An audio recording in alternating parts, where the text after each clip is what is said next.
You are looking live at the Old House Chamber of the Alabama State Capitol, where in about 30 minutes, Governor Kay Ivey will deliver her annual State of the State address to members of the Alabama legislature and, more broadly, to residents of the state.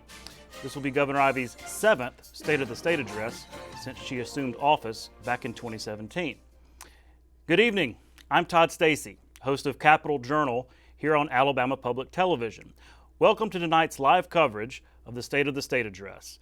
We have an interesting lineup of guests to help offer some analysis later in the show and help provide context on what is always an interesting night in Alabama politics.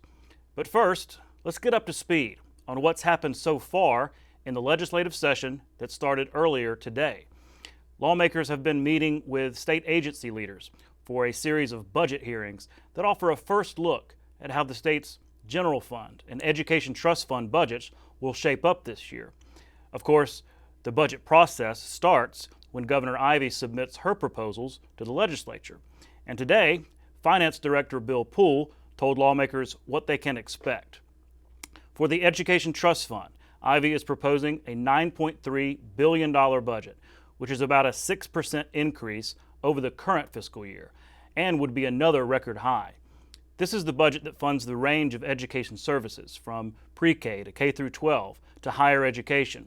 Ivey's priorities will include school security and education savings accounts, which allow families to take public tax dollars to send their children to private schools or homeschools. We'll talk more about that in a bit. In addition, there will be $1.7 billion available to lawmakers to spend on the Advancement and Technology Fund. One outstanding question on the ETF has been what to do with the grocery sales tax. Remember, the legislature reduced the sales tax on groceries by 1 penny last year and said it would reduce another penny if the ETF growth was sufficient. We learned today from Poole that there will not be another reduction in the grocery sales tax this year.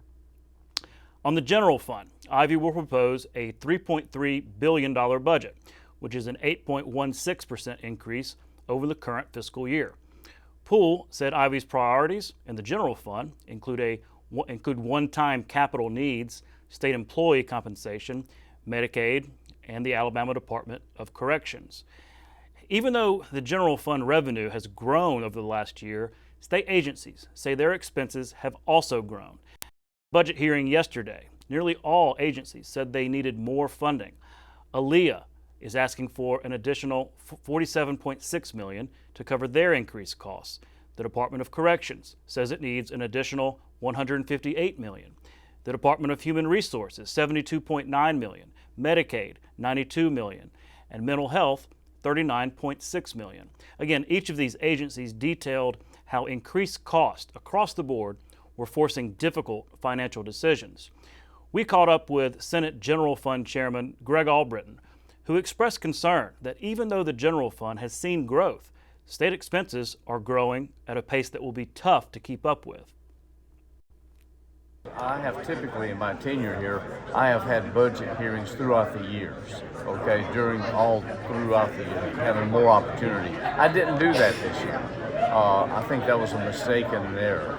So my purpose this time is to try to help the committee and the public understand where our money is going and how much we have grown in our budget needs from only a few short years ago. So that's my purpose. I'm not trying to cast stones. I'm only trying to do it as a means of education as to how much more money it's taking to do the same old thing. And do you think the state will be able to sustain kind of budget? No. I think our heyday is over, and that's another reason I'm asking that question, is to draw attention to the point that we may be seeing a reduction in growth soon. We just don't know what the future will hold.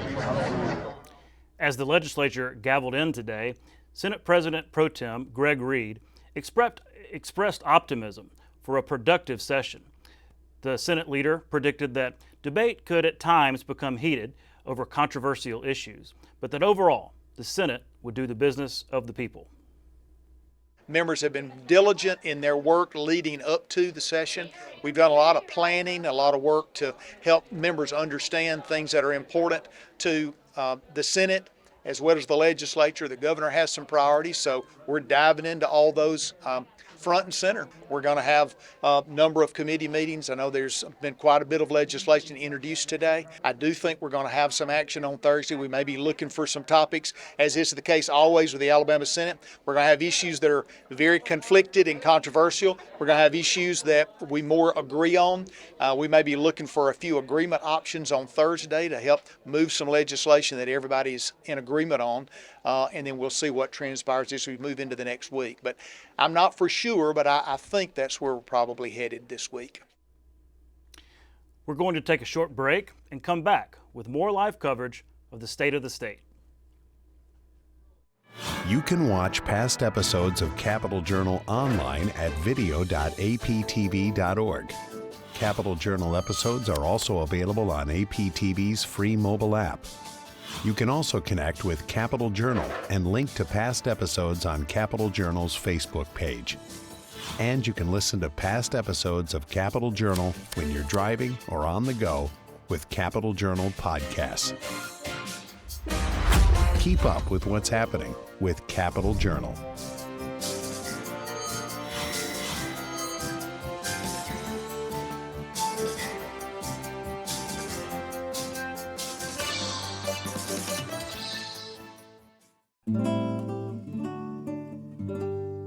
St. Stephen's was chosen as Alabama's first seat of government and served as its territorial capital between 1817 and 1819. The first session of the Alabama Territorial Assembly met in the Douglas Hotel. A once bustling frontier town, the settlement of St. Stephen sat atop limestone bluffs overlooking the Tombigbee River. Today, the long-abandoned town is referred to as Old St. Stephen's and is an historical park and archaeological site. You're watching Alabama Public Television. Broaden your horizons.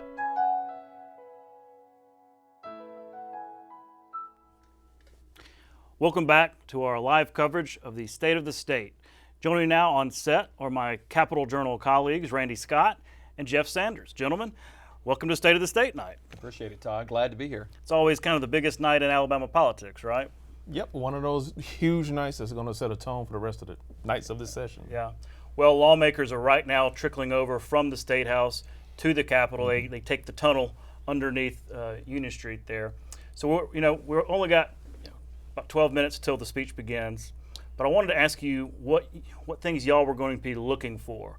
We've already started the session. We know what the issues are going to be, but the governor getting behind certain bills, getting behind certain proposals, proposing her own ideas could be a really powerful force. Randy, I'll start with you. What are you listening for tonight from Governor Ivey? Well, I know one of the things that has been tossed out as being a topic of discussion, the upcoming elections on March 5th.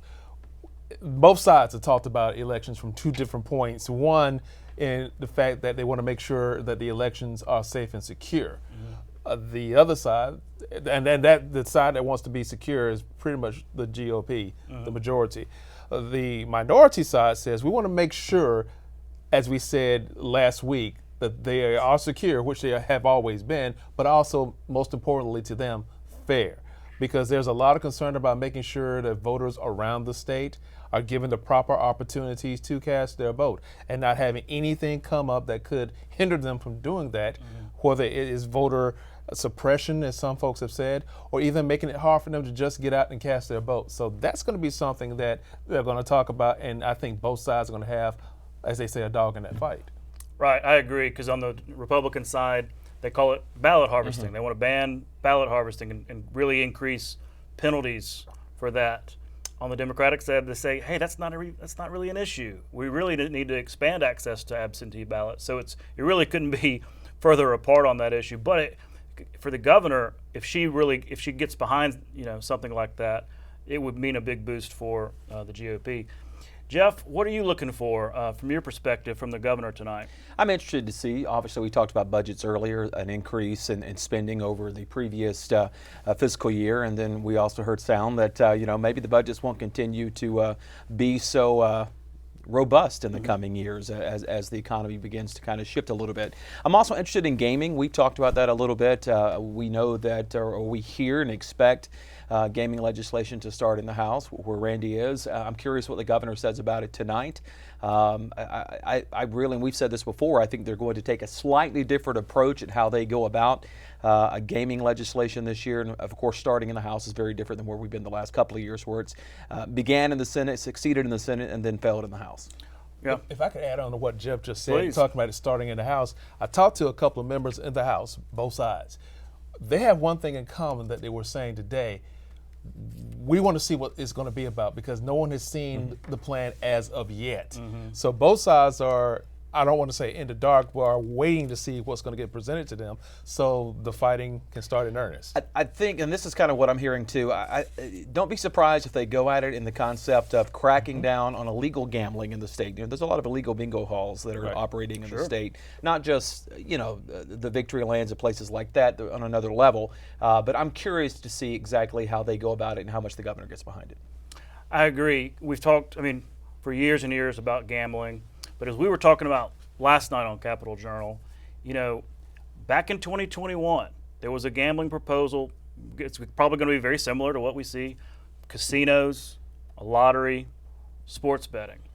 Passed the Senate, had a decent chance in the House, but the governor had kind of lukewarm support. She really never got behind it. I think had she, it might have made a real difference. So I'm watching for that too. That both of y'all are. I'm watching to see, does she say something about gambling?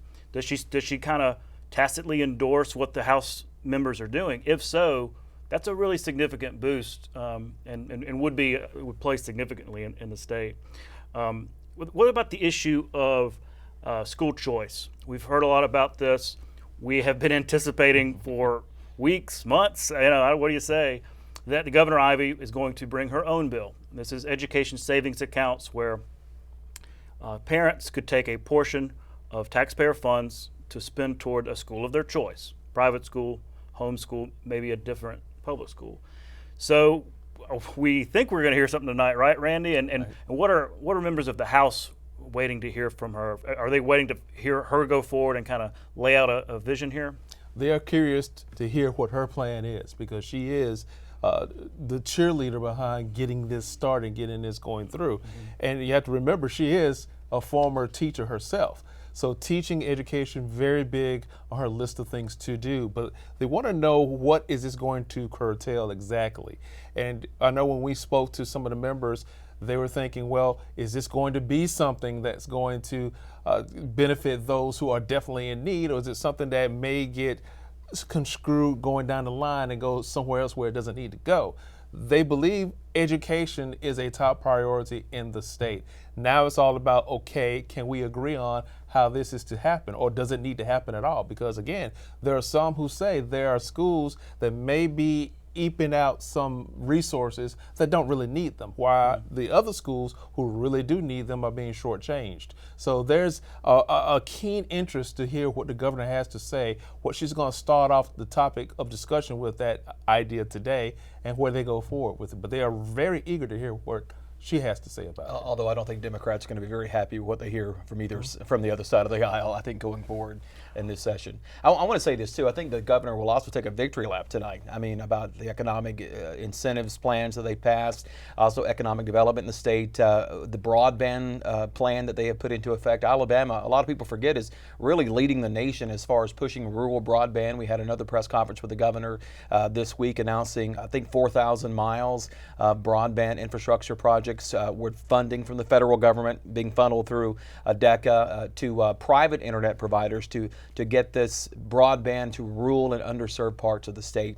I think she'll take a victory lap on that tonight. Yeah, that's a big one for sure. Well, Jeff, I saw that you had a conversation with Gregory, Senate President Pro Tem, upstairs. He did a gaggle, which we appreciate after the session. What kind of things? Because I know people were wondering, What's the tone going to be like? What's the tenor going to be like upstairs in the Senate? What did he have to say? Well, I was kind of surprised. I think we've all been thinking they're just going to attack a lot of stuff this week. We know that the ballot harvesting bill will be in committee tomorrow. Some people thought it might be on the floor Thursday, but he really played that down today. He said obviously there's going to be some controversial bills that will be debated, but he really wants to get some of these, I think, easier bills that have more bipartisan support. He really wants to get some of those on the floor and up for a vote on Thursday, as he said, to kind of get the session eased in, and then we'll probably see some of the harder stuff happen starting next week. But I was a little surprised by that, but that's kind of the way he operates. I think he likes to obviously keep a smooth running machine up in the Senate. Mm-hmm. What about downstairs in the House? What's the vibe like? This is actually Speaker Ledbetter's only his second legislative session. The second session, things seem to be off to a good start. Everybody is energetic. Everybody's ready to get to work and get the work started. Speaker Ledbetter, we didn't talk to him today because he actually had some other duties to take care of as soon as they gavelled out today.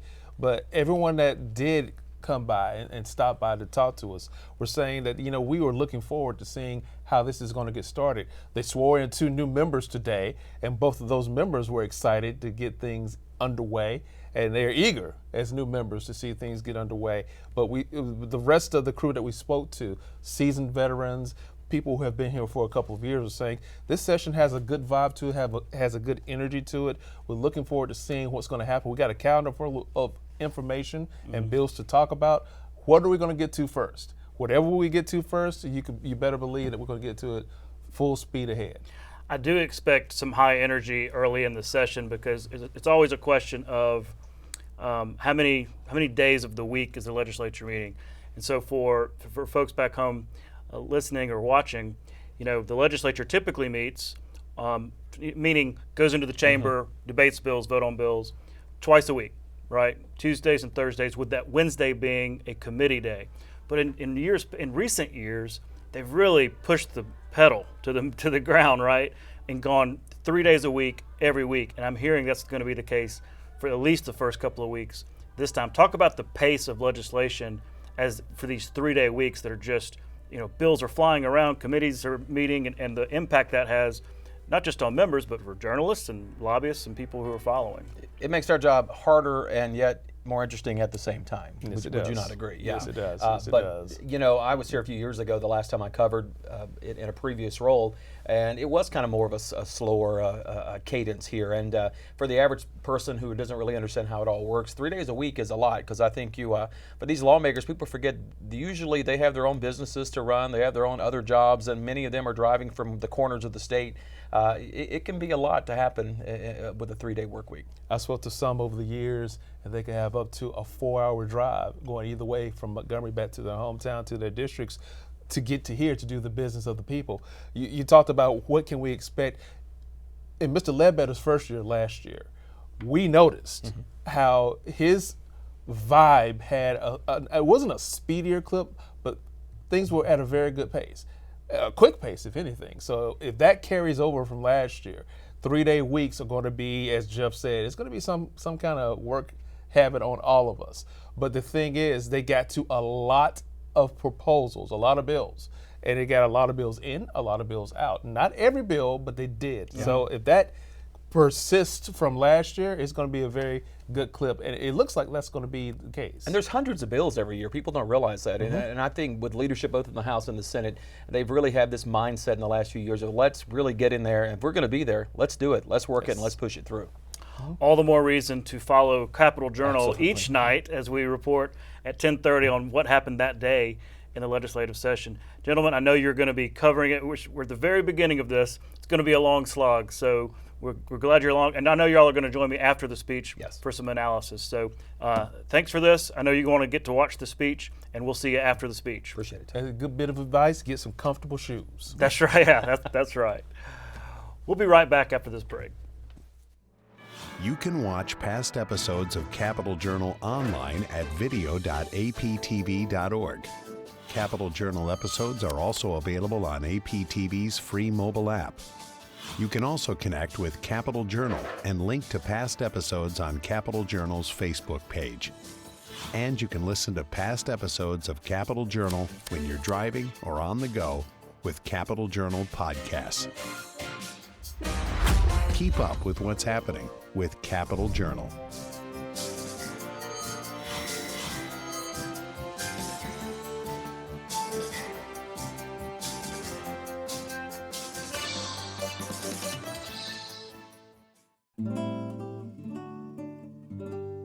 Tuscaloosa served as the second capital of Alabama from 1826 to 1846 when the capital moved to Montgomery. The Greek Revival and Federal-styled Capitol building was leased to Alabama Central Female College for use as a concert hall and classrooms until it was destroyed by fire in 1923. The architectural influence of the structure is reflected in many of the buildings on the University of Alabama campus, and the ruins are a city park. You're watching Alabama Public Television. Broaden your horizons.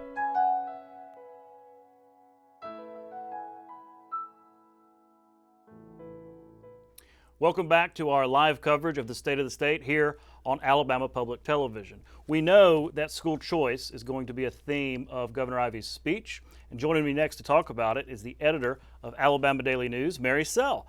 Mary, thanks for coming on the show. Thanks for having me. Glad to be here.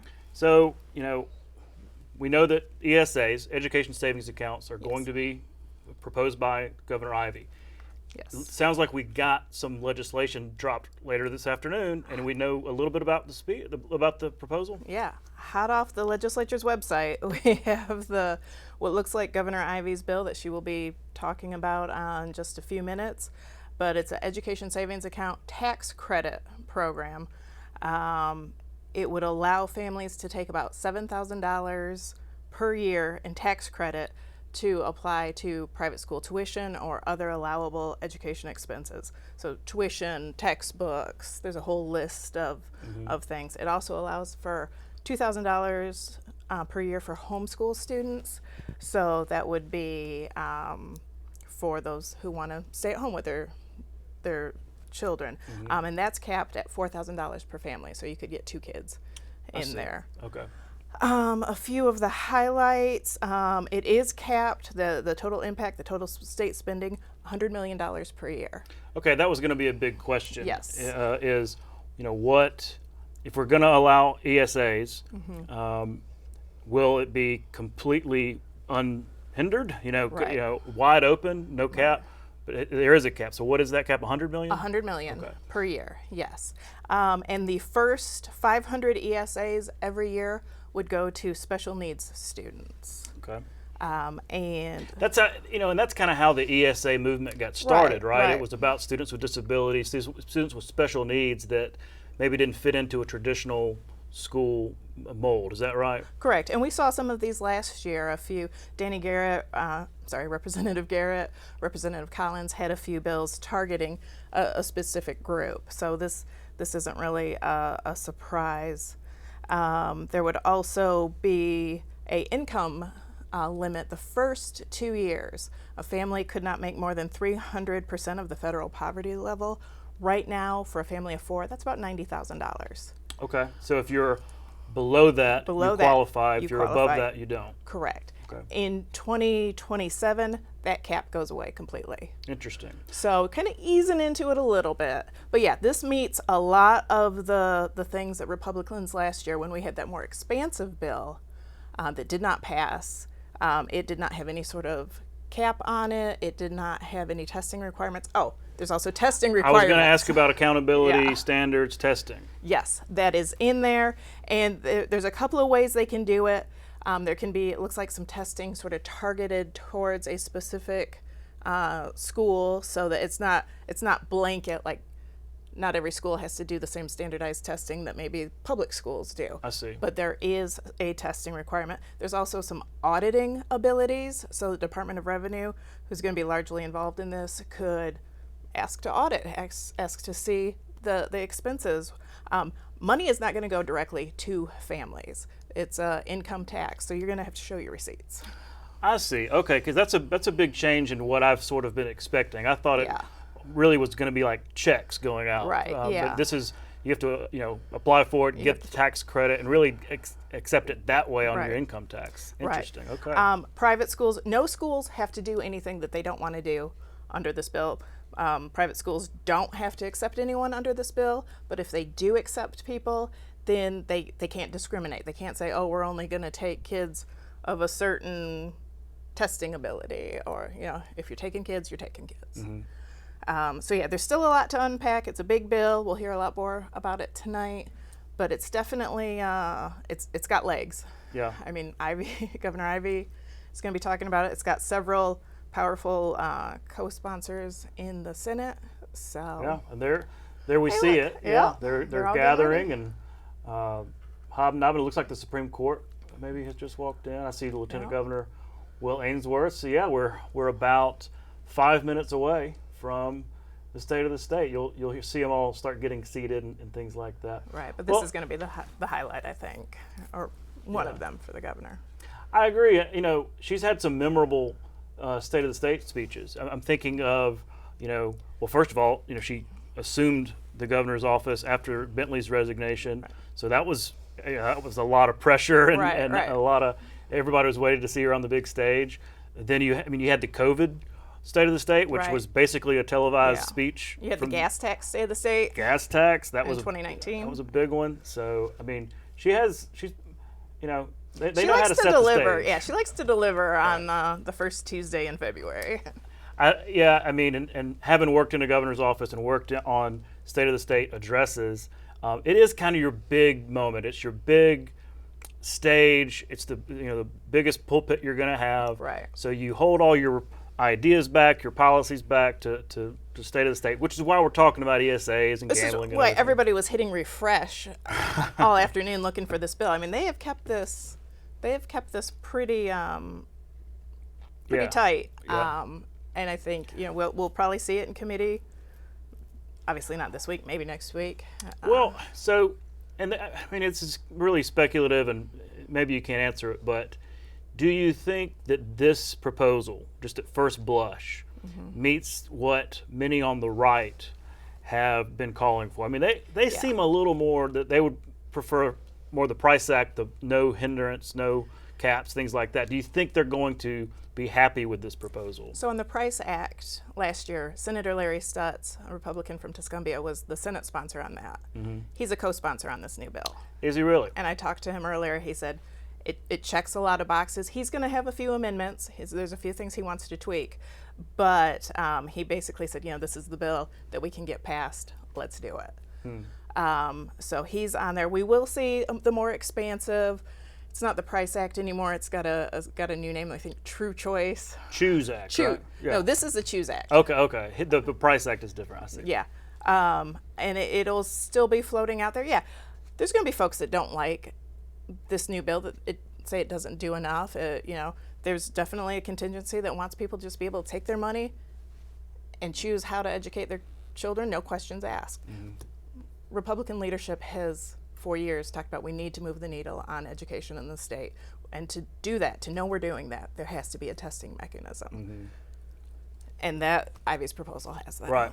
I agree. I mean, that's been the vibe from education budget chairman and things like that. It's like, look, they've done the Literacy Act, they've done the Numeracy Act. There's been a lot of effort put into raising up the instruction level of Alabama schools. So I would have been a little surprised if there were no cap, if it were no accountability and things like that. Plus they've got plenty of other states to look at to see, okay, what did this work? Did it not work?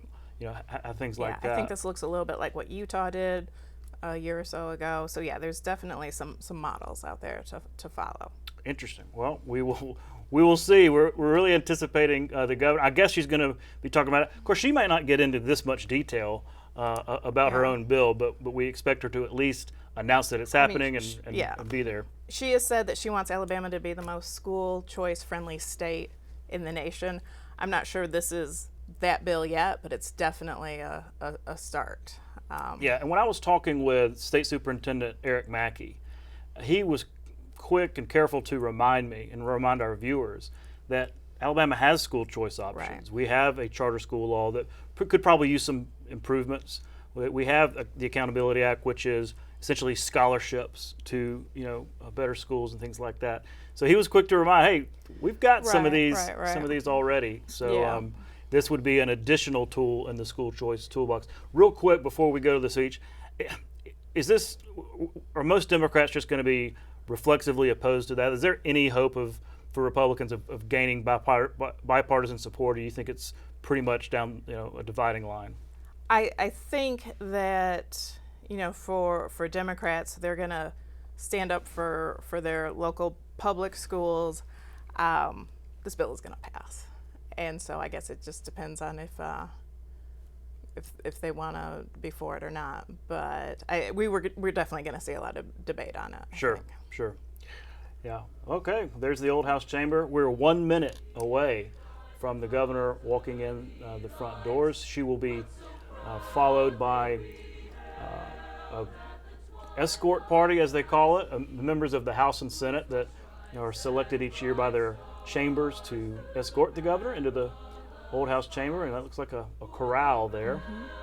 Mm-hmm. They were singing the state song earlier, and My Country 'Tis of Thee, and some patriotic ballads, and that's always nice. Any thoughts? What else are you going to be looking for? We've got about 15 seconds. Looking for in this speech? Yeah. Workforce development. We know that's going to be a huge issue. I think we've already seen some proposals on that. I think the governor definitely wants to be involved and maybe take a lead on some of that initiative. Mm-hmm. So anything workforce related or getting more Alabamians to work. Yeah. We'll also hear budget increases are expected next year in both the general fund and education trust fund. That's always good news. So she'll be talking about that. Healthy budgets are good news. They are. Well, let's go now to the old House chamber where the governor is about to be introduced. That is Lieutenant Governor Will Ainsworth. This joint session of the Alabama Legislature will now come to order. Doorkeeper, I ask you to admit our governor, Her Excellency K. Ellen Ivey.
Thank you so much. Please be seated. Lieutenant Governor Ainsworth, President Pro Tem Reed, Speaker Ledbetter, Speaker Pro Tem Pringle, members of the Alabama Legislature, justices of the Alabama Supreme Court, distinguished guests, and my fellow Alabamians.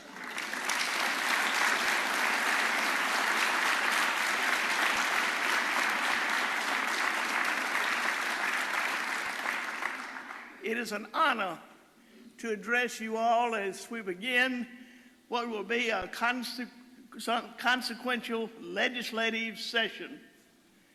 In just 1 month, on March the 5th, we will also head to the polls to vote in Alabama's primary election, which is significant this year as we are now one of the earliest states in the nation and included among those on Super Tuesday. All the more reason to get out and proudly cast your vote. Any chance I get, I remind young people that voting is the single most important civic duty we have.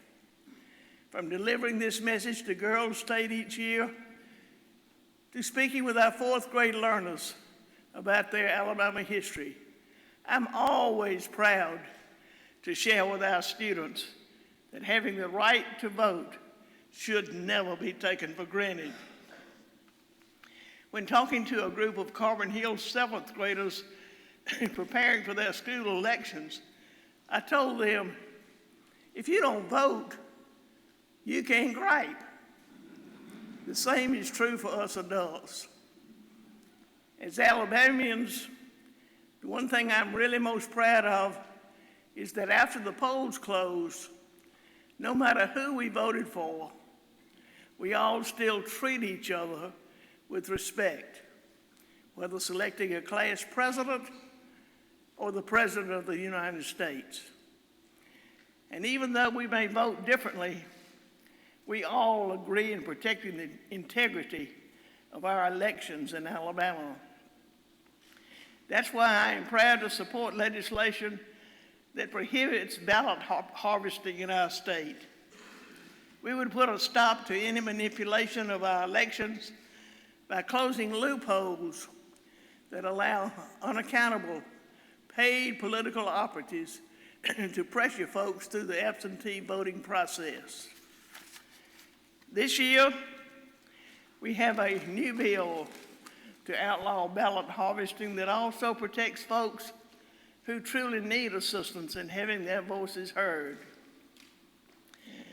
While other secretaries of states are worried about picking their favorite candidates for the ballots, I'm grateful that Secretary West Allen is focused on making sure Alabama's elections will always be free and fair.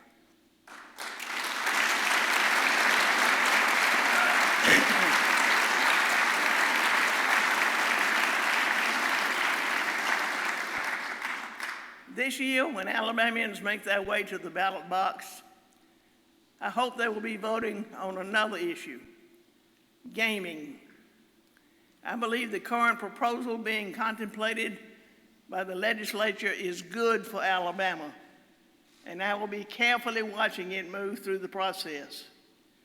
It will crack down on illegal gambling, and it will responsibly regulate limited forms of legal gaming, including a statewide lottery. Thank you to Speaker Ledbetter and his leadership team for their hard work on this.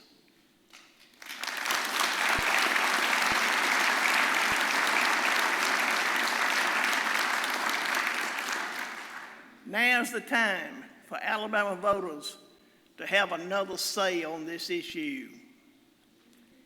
In more ways than one, we can contrast what we're doing here in Alabama with that of Washington, D.C., or even other states. And I'm confident that because of our work together, Republicans and Democrats alike, Alabama can be the model for the nation. We all recognize the responsibility and role of state government. That means standing up for our Alabama values while focusing on areas like education, economic development, workforce, infrastructure, and public safety. And we will always, always make sure our government is working for our fellow Alabamians. I believe because of these efforts, and because we're on solid financial footing, Alabama is in the most competitive position we have ever been in our state's history. Ladies and gentlemen, the state of our state is strong, and together,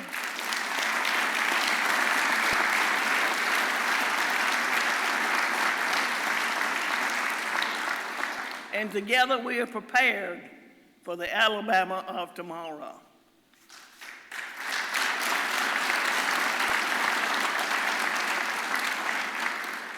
Fostering safe communities is a paramount responsibility of government on any level, and it begins with protecting the future of our state, our children. That's why I'm calling on the legislature to once again invest in school safety through a $100 million grant program. We must continue investing in critical mental health for our students. Unfortunately, children across our country, including right here in Alabama, have been victims of human trafficking. We must continue educating the public on this very real evil, and we must take action against it where we can. For many, the movie Sound of Freedom was a wake-up call. The proposed Sound of Freedom Act will mandate life in prison for those who traffic minors, and I am proud to put my support behind this important legislation.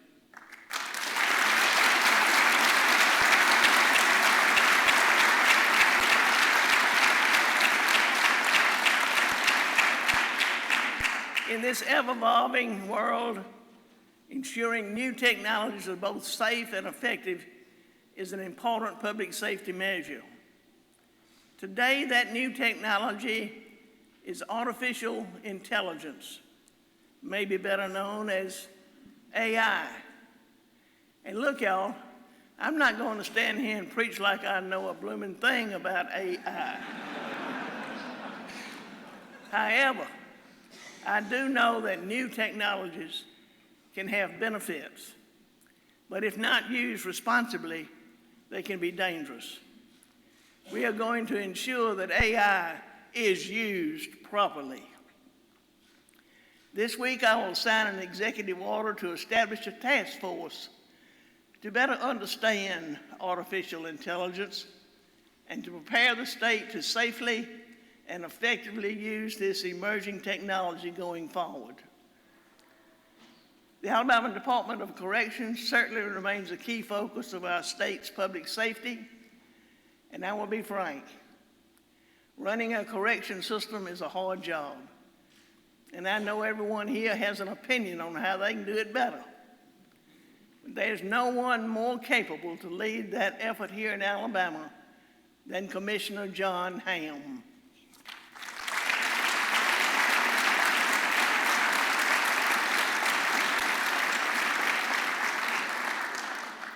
Prisons around the country and on every level, federal, state, and local, are experiencing challenges, but we remain committed to doing everything in our power to make improvements where we can in our state system.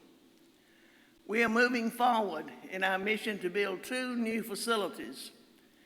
At the same time, we are working to stop contraband coming into our existing facilities, and we are doubling down on our staff recruitment efforts and seeing record graduating classes of officers because of it.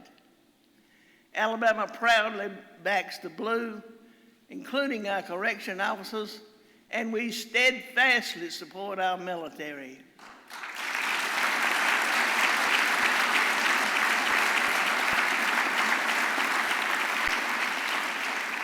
I'm thrilled to have recently tapped General David Pritchett to serve as the new Adjutant General for the Alabama National Guard.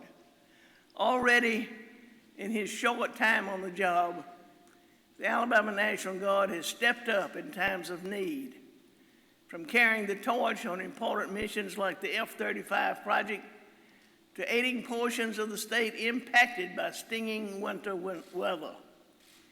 He also continues to support the hundreds of Alabama soldiers deployed at the southern border to protect our country against illegal immigration. We are proud of these men and women, and we thank them for their service.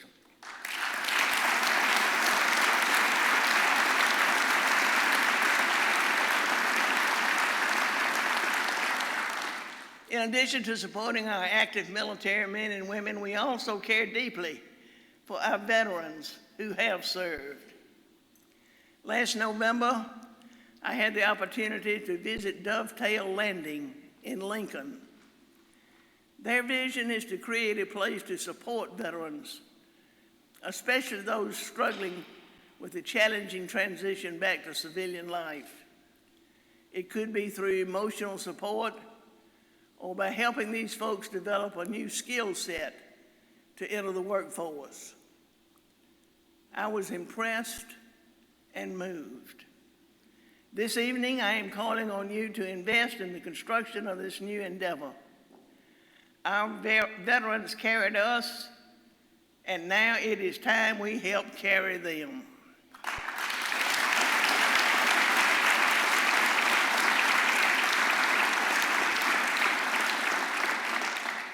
Alabama is a pro-life state. I am more committed than ever to protect the sanctity of life. And as I said on this occasion last year, our work is not done.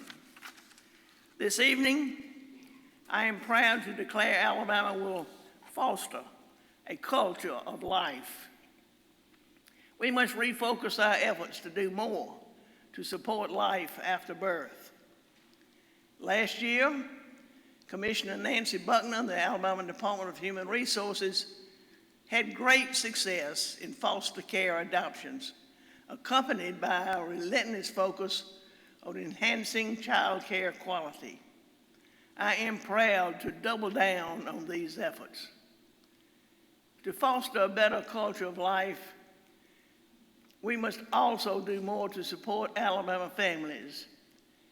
And early onset of medical care is necessary for both mothers and children.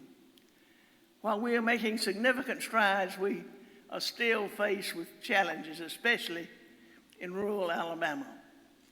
That's why I am proud to support a pilot program that will start hosting checkups for pregnant women at 9 county health departments in the areas of need. Folks, there is nothing more important than our Alabama families. And we must come together to find common ground on meaningful ways to support them. The success of any state hinges in large measure upon the ease and speed of the transportation of commerce. Alabama's roads, bridges, and ports have always played a major role in driving our growing economy. Just as our roads and bridges are critical to our success, our digital highways or broadband connectivity are equally vital. Ensuring our entire state has the ability to connect to high-speed internet is the most significant thing we can do to support a modern economy. Just yesterday, I was in Wilcox County to announce 21 grants across the state totaling $188 million. And we're talking 4,600 miles of fiber infrastructure. In total, Alabama's investment in broadband expansion will be a whopping $2 billion with a B dollars. Y'all, I'm really excited about this, and there's even more to come.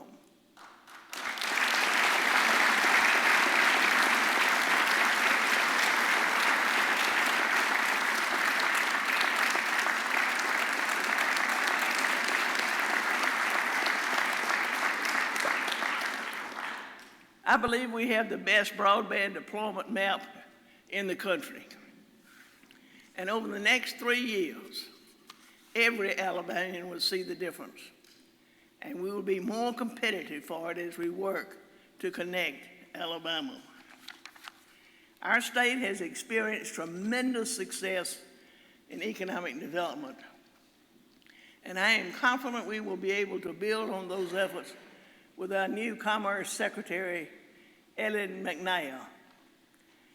Tonight, I'm proud to report to you all that during my tenure as governor, Alabama has seen investments totaling $48 billion with a B dollars, in which has created 86,000 new jobs.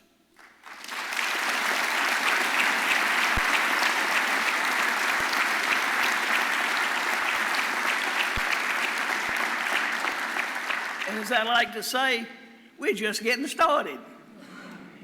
Secretary McNair and her team are developing a brand new strategic plan, one that will meet our goal of having economic development strategy for the 2030s today. To help Alabamians and Alabama businesses achieve success, though, we must make sure our efforts in workforce development match what we are doing to recruit and retain business and industry. Last July, I wrote an op-ed saying to eliminate help wanted signs, we must shift our focus to labor force participation. The Ivey administration remains committed to doing that.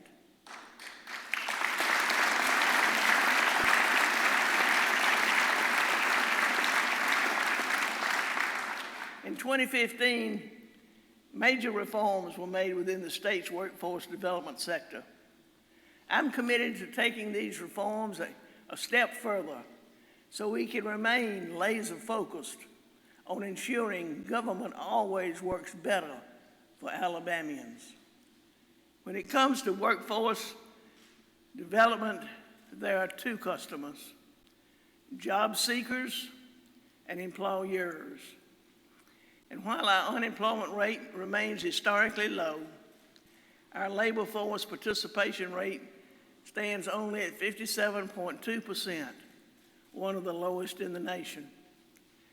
Our state will not reach its full potential with nearly half of its population sitting on the sidelines. Alabama can do better, and it will take making Alabama's workforce programs more effective and efficient. The mission of workforce development must be to recruit, train, employ, and retain Alabamians into high-demand jobs. One of our greatest needs remains within our healthcare workforce, especially in rural Alabama. There's just no denying it. And we need more people to fill just about every kind of healthcare job out there: doctors, nurses, techs, you name it. Last year, I introduced the idea of the Alabama School of Healthcare Sciences. We used our successful School of Cyber Technology and Engineering, as well as our other specialty schools, as the blueprint. This school will directly expose young men and women from around Alabama, and particularly rural students, to various healthcare fields. And it gives them options. Maybe they want to graduate with a credential to immediately start working a high-wage career. Or maybe they want to go to college and become a nurse, or maybe even attend medical or dental school. We will now give these students an opportunity in a state-of-the-art school to attend. Over the last year, we have finalized the plans, and I am proposing we locate this school in Demopolis.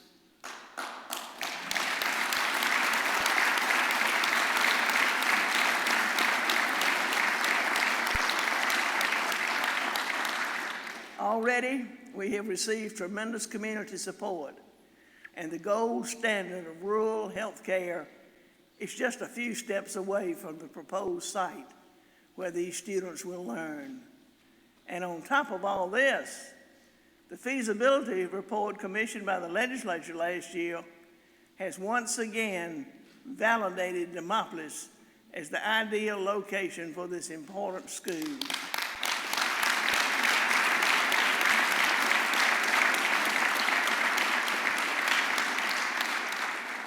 Folks, let's get this important project done. I'll say this: Demopolis already has a proven track record of producing Alabama's healthcare leaders.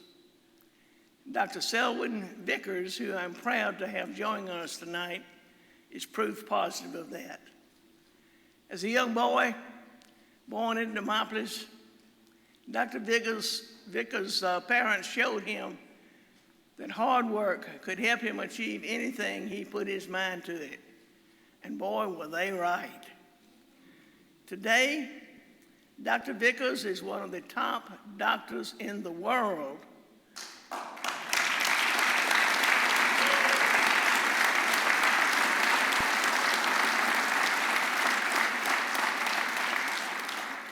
While currently serving as president and CEO of Memorial Sloan Kettering Cancer Center in New York.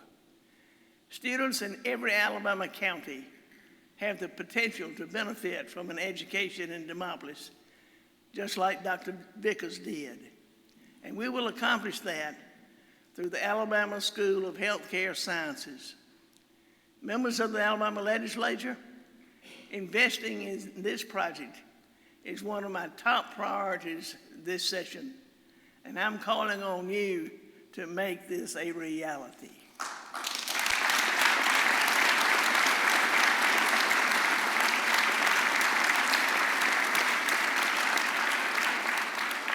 Dr. Vickers once said in an interview that education is the great equalizer, and I could not agree more.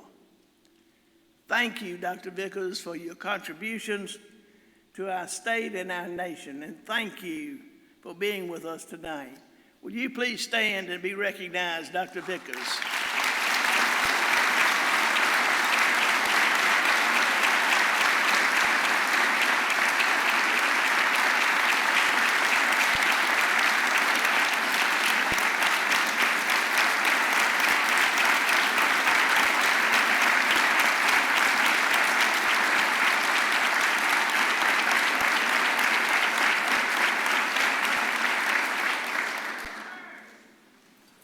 During my inaugural address, I promised the people of Alabama that ensuring every Alabama student receives a high-quality education would be my #1 focus during this term. And members, while I'm always delighted to spend some time with you all, I'm especially proud we are joined by many of our young people tonight. We heard the beautiful music from our Jasper High School students who hail from Pro Tem Reed's hometown. Thank you all for being here.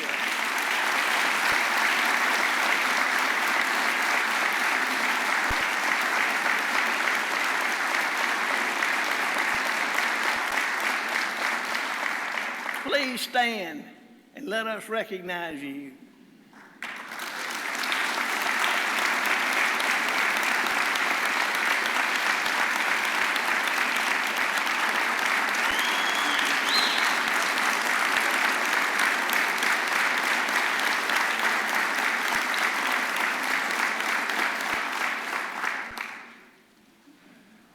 This last year, one of the highlights for me personally was visiting our 15 turnaround schools.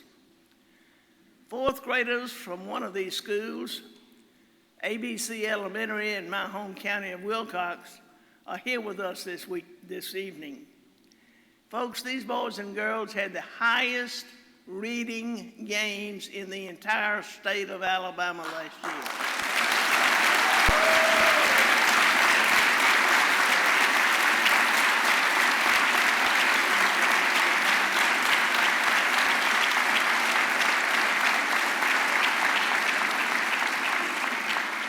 This deserves to be celebrated, so ABC Elementary, please stand and be recognized.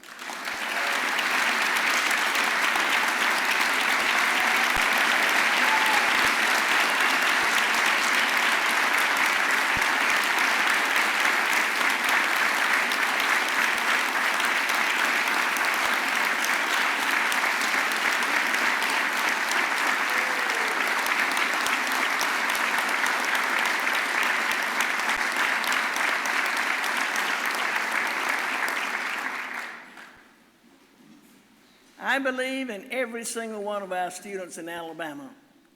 And when you set the bar high for them, these boys and girls can reach their fullest potential. The progress being made at ABC Elementary can certainly be credited to our Turnaround Schools initiative, as well as these students here tonight, their classmates back home, their parents and their teachers. We must double down on the success of our Turnaround Schools initiative. After I was sworn in for my second term, I established the Governor's Commission on Teaching and Learning.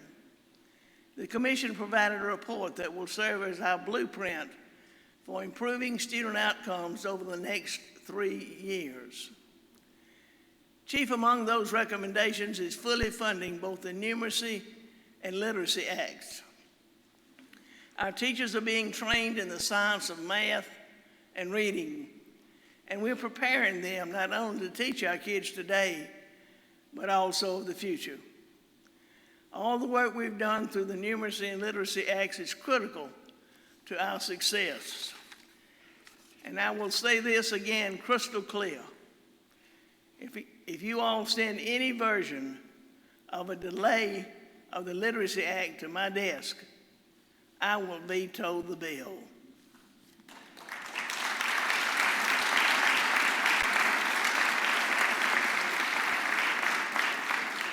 Ensuring our students are proficient readers and ready for the next grade is simply too critical.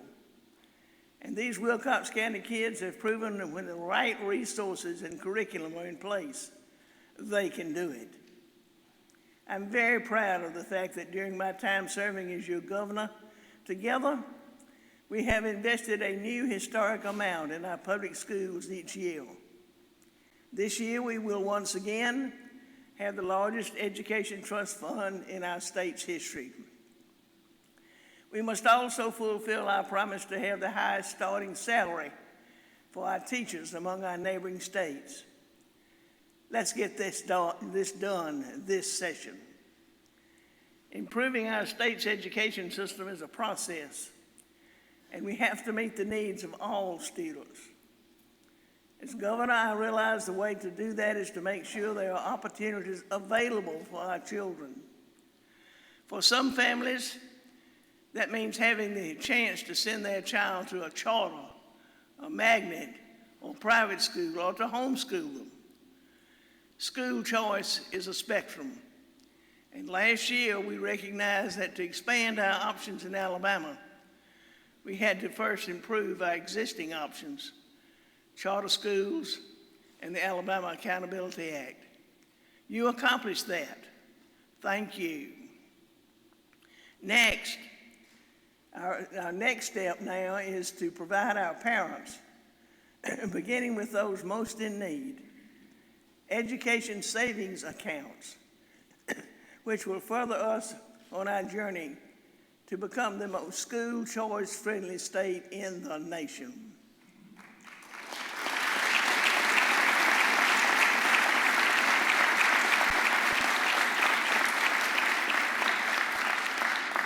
Passing an education savings account bill that works for families and for Alabama is my #1 legislative priority.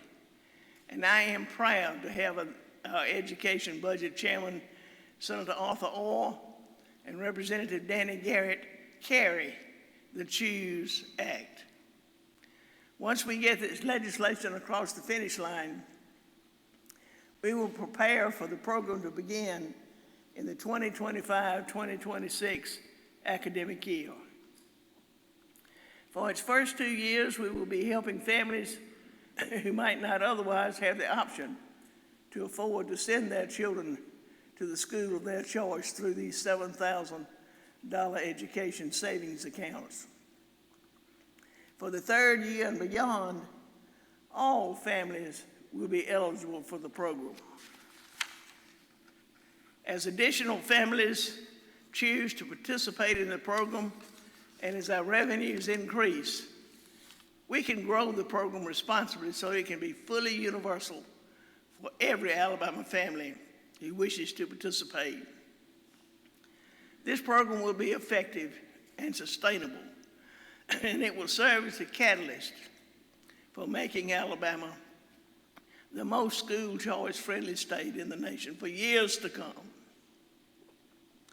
My goal is to put us on a trajectory to make our program fully universal, while also maintaining our full and total support for public education.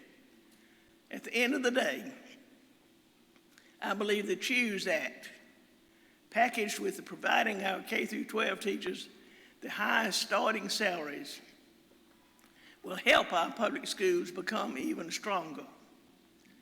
And I believe we will continue working towards our goal of being in the top 30 nationally when it comes to student outcomes.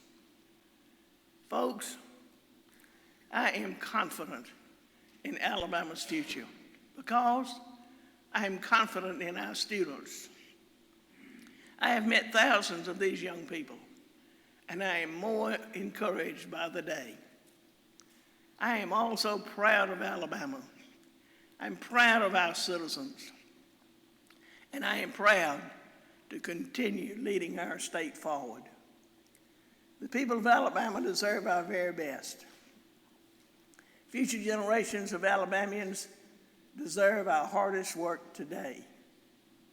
This is our opportunity, so let's not waste a moment. May God continue to bless each of you and the great state of Alabama. Thank y'all so much.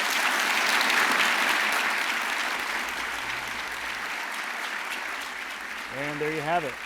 Governor Kay Ivey delivering her 7th State of the State address to a room full of the state's top leaders. You have most of the Alabama legislature, the Alabama Supreme Court, constitutional officers. I saw the Attorney General, the state auditor, the state treasurer. I'm sure the Secretary of State is there too. Ivey delivering, as the legislative session gets started, a pretty significant list of issues that she is supporting and making part of her legislative agenda. I'm joined again by my colleagues Randy Scott and Jeff Sanders to have some analysis of this speech. Gentlemen, just first blush reaction. What did you think? Randy, I'll start with you. She mentioned a lot of topics that she wanted to see addressed during the session. One thing I did notice, everything in one form or another circled back to education. Education being a very big key component of a lot of things. As we said earlier, if you don't have a good education system, you don't have a good workforce. If you don't have a good workforce, you can't attract businesses to the state. But you want a good education system for the future leaders of this state and of this country. And everything revolved in one form or fashion back to education. You saw the students that were there. She gave them praise. Some of the school administrators and other officials, they were there. She praised them as well too. And so they had, in some form or fashion, despite other topics about everything from school safety to safety period throughout the state, health care, you name it, it revolved back around to education. So I know that's going to be a key component of what she's going to talk about and what she's going to try to see done this session. Yeah, I'm sure the show will now go on the road. That's typically what happens after a State of the State. You go around the state and kind of take the message from Montgomery around. And I agree with you about education because we were kind of waiting for the school choice stuff on ESAs. We got that. But she didn't just stick to that. She talked about growing and investing in the Literacy Act, talking about the Numeracy Act, some of these real significant milestone legislation that's been passed. So I thought it was interesting. She didn't just throw out the red meat on ESAs. She talked about more fundamental education things. Jeff, what about you? I know we were kind of listening for certain buzzwords, and what were your general thoughts? I was writing down the buzzwords here. Ballot harvesting bill that we talked about earlier, gaming and school choice to kind of tie to education there. I'm going to go back to gaming for a second. She mentioned that pretty early on, very, very, very near the very top of her speech, and she mentioned, as we talked about, cracking down on illegal gaming in the state, and that would also, as she said, would regulate limited forms of gaming, and she mentioned the lottery. So, she pushed that hard again from the top and moving from there. Ballot harvesting, and that was very high up on the list as well. Just and what Republicans want to secure elections and make the idea of pressuring someone to vote a certain way as far as with their absentee ballots. So those are some kind of the buzzwords that I heard. But I want to talk about her for a second. I mean, she's been governor now, going on how many years? We're like 6 years now. Almost 8. Yeah, almost 8 years. And I tell people when they ask me, well, what's the governor like in person? And I say, she's someone who, when the camera is on, she shines very well. And like this, to me, she's very natural. She was very comfortable in front of these lawmakers, in front of the camera, and you know, she delivers these speeches very well. Yeah, I agree. She knows how to sort of rise to the moment. And you know, it's not like, you know, she's not the most verbose governor. She's not out there, you know, having hour-long press conferences and things like that. But when it's her turn to have the spotlight, she really delivers. And that's kind of one of those old sayings, right? If, you know, speak less, you know, even people are going to hear you more, right? That's she certainly does command a room. You're right. I mean, we were listening for ballot harvesting. We were listening for gambling. She said those right out the gate.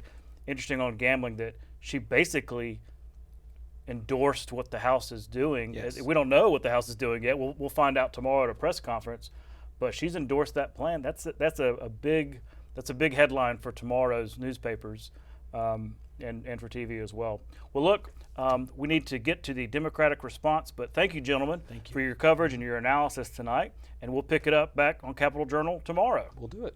Same bat time, same bat channel. And now for the official Democratic response. Here is House Minority Leader Anthony Daniels. Good evening. I'm Alabama House Minority Leader Anthony Daniels. Thank you for joining us tonight as I deliver the Alabama House Democratic Caucus's response to the Governor's State of the State address. First, I appreciate the Governor for acknowledging the tremendous progress and growth we're experiencing in Alabama, and for identifying several of the key issues that we face throughout our state. We can agree that there is a lot of work to do to expand our economy, invest in education, ensure access to affordable health care, increase voter participation, and fix the widespread problems that plagues Alabama's prison system and our broken criminal justice system. Although we agree on the importance and urgency of the issues facing our state, we respectfully and sometimes strongly disagree on how to best address and solve those problems. As we enter the 2024 legislative session, I sincerely hope that we'll put partisanship to the side and work together for the benefit of all Alabamians. And when it comes to all Alabamians, the message that I hear from every corner of the state is that families are working harder and working longer hours to make ends meet. Fortunately, we're making progress for them too. This month, hardworking families in Alabama saw more money in their paychecks because of legislation sponsored to eliminate the income tax on overtime pay. That bill, the first of its kind in the nation, became law with unanimous bipartisan support from both chambers and the governor's office. To all of our working families like Ryan, who I talked to from Mobile County, who expressed his appreciation for the additional $300 that he received in his paycheck this last pay period. I told Ryan, don't thank me. You earned it. You deserve it. I want to thank you. Like you, we're doing our jobs. And Alabama House Democrats will continue to work together to achieve positive and tangible results for the people we serve. That's why we're here. In that spirit, I want to share our vision for progress, a practical approach to effectively addressing the critical issues we face together. Our vision prioritizes meaningful legislation that will significantly improve the quality of life for all of us. One way, an important way, to do that is to significantly increase our investments in public education, rather than sending taxpayer dollars to a voucher program that's risky and unproven. Don't be fooled by the promises. The problem is they unfairly reward those who can already afford to send their children to private school, while ignoring the needs of rural Alabama, children with disabilities, and financially struggling families. Worse yet, they don't even have to meet the same benchmarks to accurately gauge the academic performance. If the goal is to improve the educational outcomes, we need to work on the system that we have already heavily invested in, not recreate another system that's uncertain. That would be like seeing a pothole on Interstate 65 and deciding to build Interstate 64 next to 65 because of that pothole, instead of reinvesting the dollars to fix that pothole in 65. That's why when I spoke with Principal Sanders at Greensboro Middle School in Hale County, he said that this could be money that could be used to fully fund an assistant principal, math and reading coaches, to support teachers, interventionists, to support at-risk students. That's because quality education is for every child, every student, every family. That's why it's so important for our future. Public education represents the single most equitable and proven path toward lifelong achievement, greater earning potential, and overall well-being. The reality is that we've already have school choice in Alabama, with public charter schools and the ability to move a child from one school to the other in their district. If a family chooses to put their child in a private school, they can do that right now. But taxpayers shouldn't have to foot the bill, especially when private schools can simply raise their tuition whenever they see fit.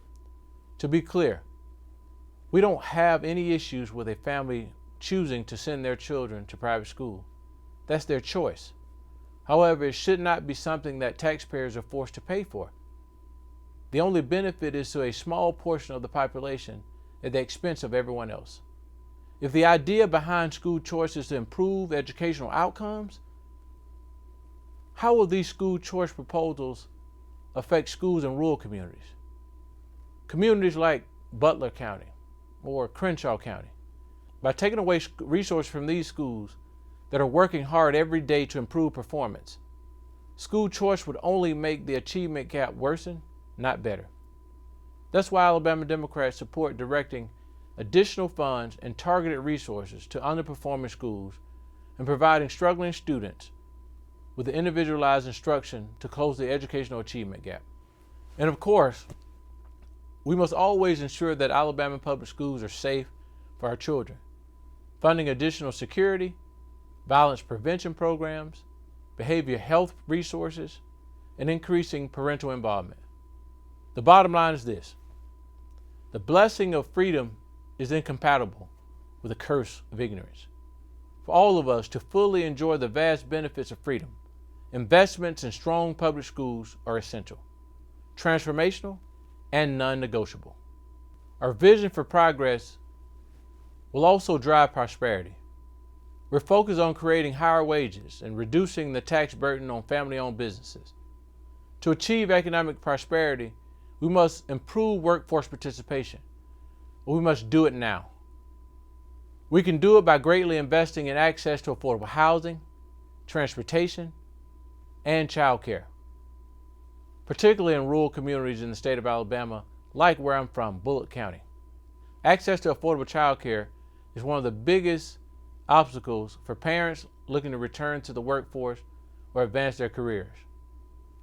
And it's one of the biggest issues our state is facing. Too many people have been forced to put their careers on hold to meet their responsibilities at home. Not only is that unfair, it's hindering our economy.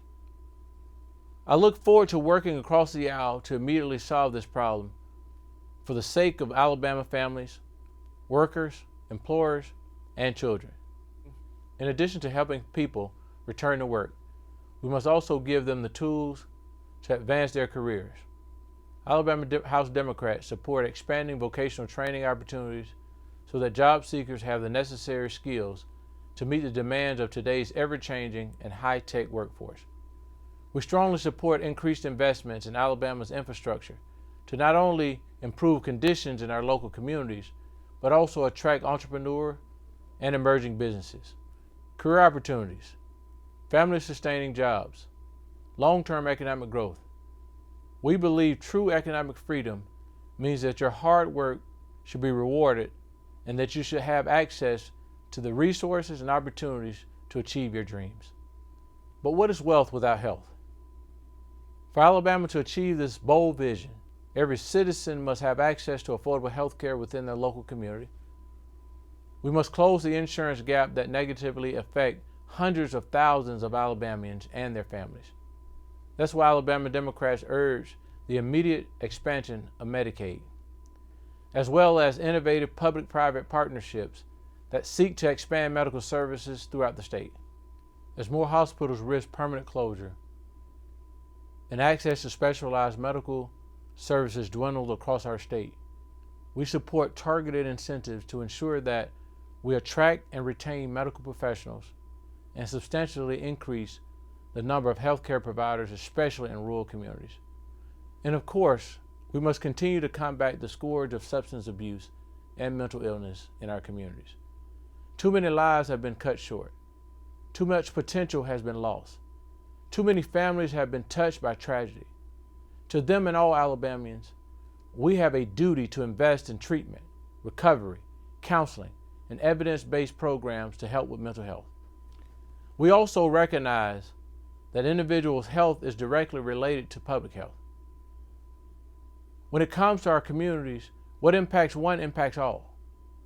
That's why we must ensure that clean drinking water, effective sanitation systems, and excellent environmental health statewide, regardless of zip code.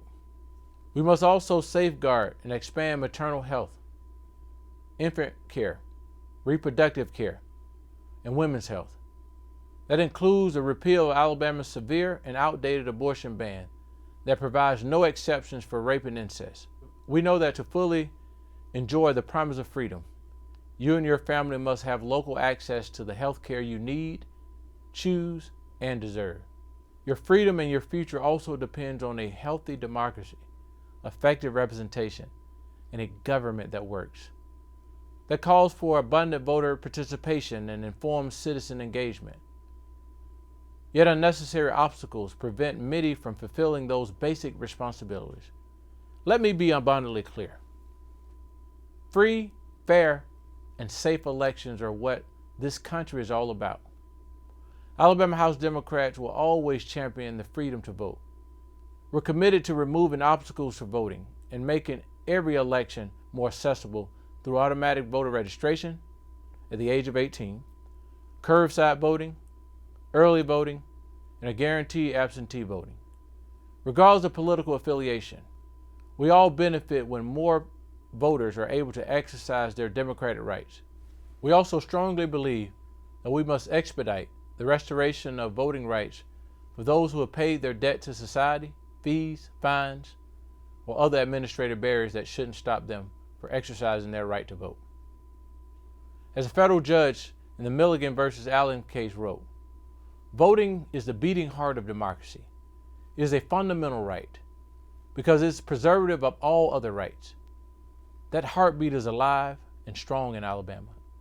You can hear it thumping in communities across the state, and it grows largest and loudest when we all show up to vote in free, fair, and safe elections.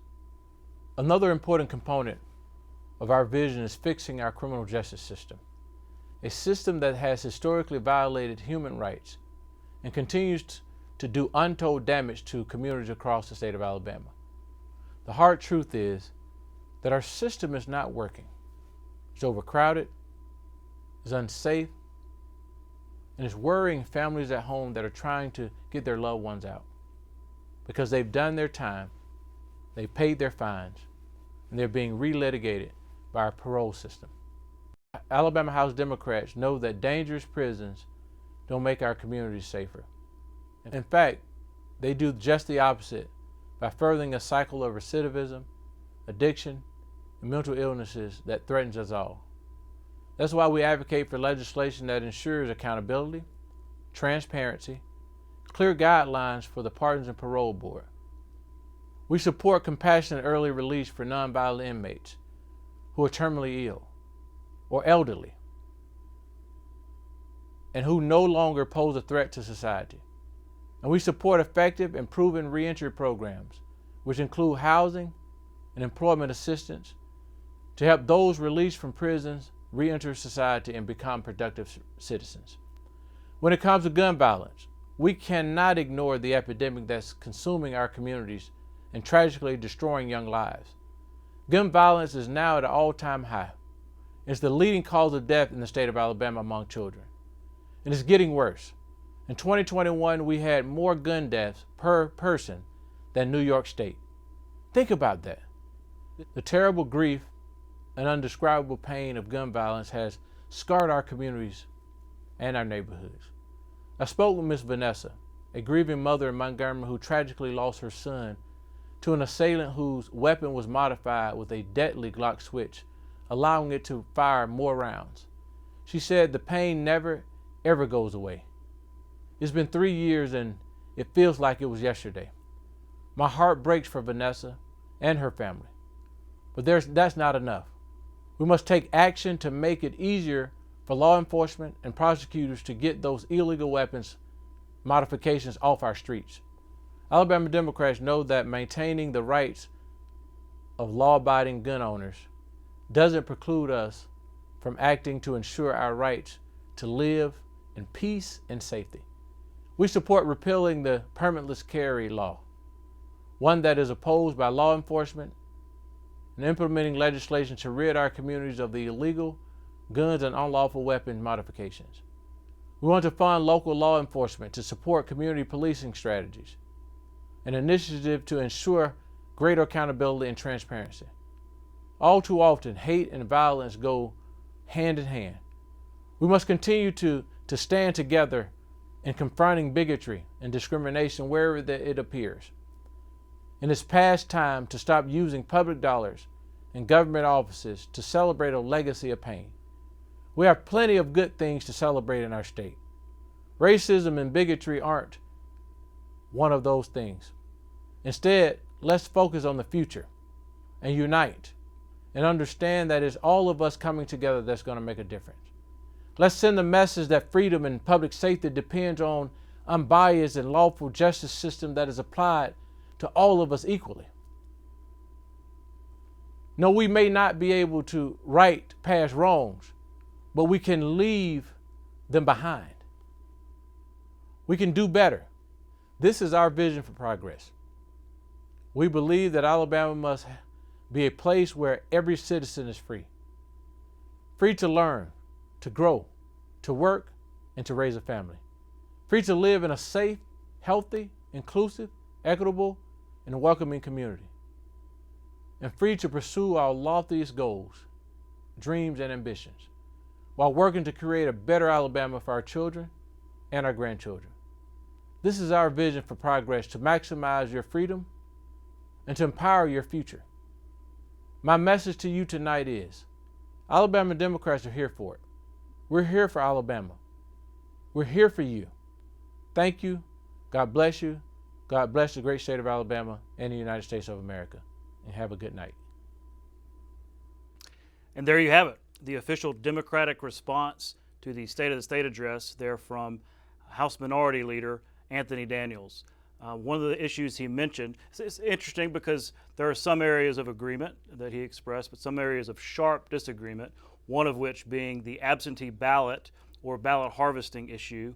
And so, to talk about that more is the sponsor of that legislation right now, Senator Garlan Gudger of Coleman. Thanks for coming on and doing some post-speech analysis. Thank you for having me. I appreciate that. So yeah, as we just heard, the Democrats are obviously not going to be for this bill, but I thought it was really interesting. We were all listening to the speech tonight, watching it, but listening for what's the governor going to get behind? What's she going to mention? Was ballot harvesting going to be there? Was gambling going to be there? Right. She did. She mentioned your bill and your issue really at the very top of the speech. Right. So before we get into it, what was that like? Were you pleased that she really brought it up out the gate? You know, I had heard a rumor that she might speak about the ballot harvesting for a little bit. I was not expecting it to be the priority that was the first out of the chute from her speech. Being in the audience at State of the State and her going on about the election integrity rules and regulations that we have already and how we can make that better through passing this ballot harvesting bill made me feel really good, especially having momentum behind it as we go into committee tomorrow. All right, so tell me about the bill. What does the legislation do? Because I know there are some minor tweaks from what it was last year. That is correct. You know, we listened to both sides. I have met from the bottom of the state to the top of the state, to the left and the right, from the Wiregrass to the blue black belt, all the way to Madison, to Mobile, to Coleman, Alabama. And everybody has a say-so, and is this really happening, number one? Why do we need it, number two? And then how do we try to defend our integrity election laws? And so that's really why we need this. And so by doing that, we took last year's bill and listening to everybody and tweak that just a little bit so that we have the best ballot harvesting bill that we possibly can come up with. I think that we have spent a lot of time making sure that it's fair for both parties. This isn't a Republican bill. It's really not a Democrat bill. It's not an independent bill. This is if you're going to be voting and the people are going to cast their vote, they want it to be a secure vote. They want it to be a vote of integrity that they know is going to be a vote that is counted instead of someone in their own party maybe ballot harvesting and having 250 votes for even a local election that outshines the vote that you cast. It should be a fair, honest vote across the board, and that's what this bill does. Is kind of brings that back where ballot harvesting will be illegal and you can't pay someone to do that or receive money to do that, and that's really the basis of this bill. Mm-hmm. Democrats, a lot of them really don't like it. I was talking with Representative Kenyatta Hassel of here in Montgomery, I guess just last week, and he was saying, look, this is really not an issue. It's really not a problem. Ballot harvesting doesn't really happen. It's a solution in search of a problem. I think is what kind of how he put it. So let me ask you, I mean, can we quantify this? Is it actually a problem? Do we have instances of really inappropriate behavior out there that needs to be addressed? I think it's a great question, and it's evidence-based data that I've received is why I'm going forward with this bill. You have over 4 counties that I know of, but for sure from the last election, that's over 10%.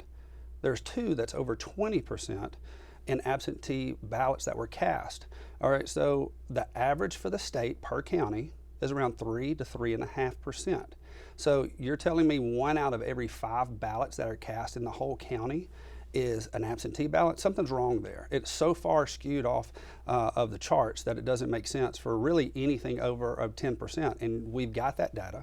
We have it. I can show you the percentages, and we have that information that I can bring to committee, which we will be doing that tomorrow. Mm-hmm. Yeah, it's up in committee tomorrow. That's correct. Yeah, and the other thing I hear is from Democrats is it's just way overdoing it. It's overcorrection, and criminalizing things. Possibly giving people a criminal record for assisting with a ballot or helping someone, or somebody paying for gas or something like that. Are they, respond to that argument that it's a just far overcorrection of where we are? I don't think it's a far overcorrection at all. There's only 2 things that you would be charged with a felony and go to jail. And those 2 things, I believe that all parties should agree to this, and that is that you can't pay someone to go fill in your ballot and turn it in for you, and you can't receive money to do the same thing, which is ballot harvesting. That's the basis of the criminal activity in this bill. The other parts of this bill is you can allow people to still fill out the ballot if they need assistance, the disability, the blind, the deaf. My father was an amputee and had bad sight at the end of his life. He could ask me to do that. And by doing that, he's able to still fill in, but whoever helps you fill that ballot application in, you have to sign your name at the bottom so that people know that you helped this particular voter turn in their application to get a ballot later. And again, just to make sure that everyone that's listening understands, there's a ballot that you cast, right? That's your vote. Mm-hmm. But there's a ballot application. That's where most of the corruption is happening in the state of Alabama. And we've got great integrity election laws. And I think we're going to continue. I truly feel this is the last piece of that puzzle that we need to handle, and we need to do it this session as we go forward into the presidential election. Well, as you said, and as we've mentioned, you've got the support of the governor now. Like I said, top of the speech, that was impressive. Pretty surprising. So, what do you think about its prospects? Last year, a version of this bill passed the House, but it was kind of late in the session to where, let's not shut down the whole session over it. So do you expect success this time around? It's kind of going to be early? I am very optimistic. I think we're poised in the Senate to go forward with this bill quickly. I think we're poised to pass this on the floor within the first 2 weeks. I do think that I will have to be able to understand both sides, and I'm willing to do that. Have a good debate on the floor, go back and forth of why, if somebody is against this bill, tell me why, because this is truly an election integrity bill. Why would you not want that for your own party as well as the Republicans? And so I'm anxious to see how it goes on the Senate floor, but we have committee tomorrow. I'm looking forward to that and really kind of presenting my case. Mm-hmm. And I should also mention Wes Allen. Secretary of State Yes. Wes Allen is a big champion of this bill as well. While I've got you, I want to ask you about some legislation you sponsored last year that I hear is coming back this year, and it has to do with tax credits for child care, for helping workers better afford child care. The issue of workforce participation and workforce development is becoming one of the top issues really in the state from the top leaders. And so we talk about what keeps people from participating in the workforce. And when you take surveys, one of the top issues is, I can't afford childcare. So I think it's a timely issue. So talk to me about your bill and what it's going to do. Being the economic development chairman in the Alabama State Senate, I travel from all over the state talking to industry, small business, big box, and the number one thing that all of them tell me is, I need more workers, right? We have looked at every way that we can possibly get workers back into the workforce on every level. And the way that we started saying, what are we missing here? And that is the cost of childcare is so much that if a single mother went to be able to work every day, she would have to take that paycheck just to pay for child care. This subsidizes that child care, licensed child care, so that they know that their children are safe, obviously, and taken care of while they're at work. And it helps them to be able to make a living and make wages to take care of their family, and is bringing women back into the workforce. I think it's a positive for the economic development of this world because we need workers. I think it's the right thing to do for women that want to come back into the workforce and work. And I think this bill kind of marries the economic development world and the women together so that we're able to make a better Alabama. Yeah. Well, I know that the Women's Foundation of Alabama is kind of partnered up with the Manufacturer Alabama, which is an interesting partnership. So what have you heard from the manufacturers? Because isn't it kind of a situation where this could incentivize them to have their own child care programs and things like that? There's a lot of different companies that are looking at saying we might produce our own child care on site. Some of them saying we want to help produce child care that's 2 miles down the road at Mother Goose Daycare, just for example. But from that, they want to be able to make sure that they have workers coming in so that we're successful in the economic development world. At the same time, the mothers have great child care, that they don't have to worry about their children. And by marrying those two together, again, you're having families that come together that are able to produce for themselves, not looking out for government subsidies, and we're bringing people into that workforce that want to be there. And so by doing this child care tax credit bill, I think it's the best thing, and it is bipartisan, like you said. I was going to mention you're working with who we just heard from, Anthony Daniels. Anthony Daniels, and so this is really a bipartisan event. We're both coming together to make sure that we produce the best bill that we possibly can for, again, not Republicans or Democrats, for everyone for the state of Alabama. Also, while I have you, an issue that you were involved in last year that really never made it past the finish line as well, because it was brand new, and that is this issue of 988. Yes. 988 is the number you call for a mental health crisis. Again, it was passed and enacted under President Trump in 2020, I think. Right. But it's still got a long way to go in Alabama in terms of funding, for maybe rural areas and making sure that, crisis services are available. So it would include a user fee. Talk about what happened last year, maybe the challenges that it faced, and are people more open to this idea of 988 and expanding those mental health services? Everyone deals with mental health in the state of Alabama. It doesn't matter what family it is. We've been touched by some type of substance abuse, from schizophrenia, on psycho issues that people are having. At the same point, you're seeing more and more people walking around that are homeless. And all of this has to come back to either mental health issues that we're having. What is amazing to me